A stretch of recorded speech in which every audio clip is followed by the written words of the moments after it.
वक्फ सुधारणा विधेयक गरीब मुस्लिमांच्या बाजूने असेल तर हिंदू विरोधी कोण? उद्धव ठाकरेंचा भाजपला सवाल। भाजपचा जमिनींवर डोळा, विधेयकाचा नाही तर भ्रष्टाचाराचा विरोध, ठाकरेंचा आरोप। वक्फ विधेयकाविरोधात मतदान करून ठाकरेंच्या शिवसेनेने महाराष्ट्राच्या जनतेचा अपमान केला। अनेक नेते ठाकरेंना सोडतील, भाजपच्या चंद्रशेखर बावनकुळेंची ठाकरेंवर टीका। कुख्यात माफिया डॉन लॉरेन्स बिश्नोई टोळीच्या 5 गुंडांना अटक। बडा सेलिब्रिटी आणि उद्योजकाच्या हत्येचा कट मुंबई पोलिसांनी उधळला। अंधेरीमधील प्लॅटिनम हॉटेलमध्ये छापा टाकत बिश्नोई गँगची धरपकड।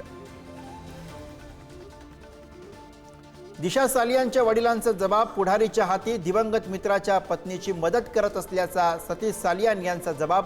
याच कारणावरून मृत्यूपूर्वी दिशाचं वडिलांसोबत झालं होतं भांडण। बीड जेलमध्ये झालेल्या मारहाणीची एक्सक्लुझिव्ह माहिती पुढारी न्यूजच्या हाती। जीवे मारण्याच्या हेतून कराडच्या 9 गुंडांचा हल्ला, महादेव गित्तेची तक्रार। कराडच्या सांगण्यावरून हल्ला, गित्तेचा आरोप।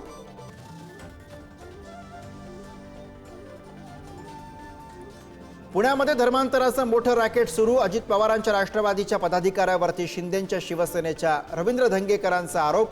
आरोपी शंतनू कुकडे माजी पदाधिकारी असल्याचं राष्ट्रवादीचं स्पष्टीकरण। 10 लाख रुपये न भरल्यामुळे उपचाराविना महिलेचा मृत्यू। भाजप आमदार अमित गोरखे यांचा पुण्यातील दीनानाथ मंगेशकर रुग्णालयावरती आरोप। तर चौकशी सुरू आहे, सरकारला अहवाल सादर करणार रुग्णालयाची माहिती। नाशिकच्या जिल्हा रुग्णालयातील नवजात कक्षात शॉर्ट सर्किट, प्रसंगावधान राखून परिचारिकांनी सर्व 68 बालकांना सुरक्षित स्थळी हलवलं। सुदैवानं कोणतीही अनुचित घटना नाही। राज्यामध्ये अवकाळीचा धुमाकूळ पुढील 3 दिवस। मध्य महाराष्ट्र, मराठवाडा, विदर्भामध्ये गारपिटीची शक्यता। वादळी वारे, विजांच्या कडकडाटासह पावसाचा अंदाज।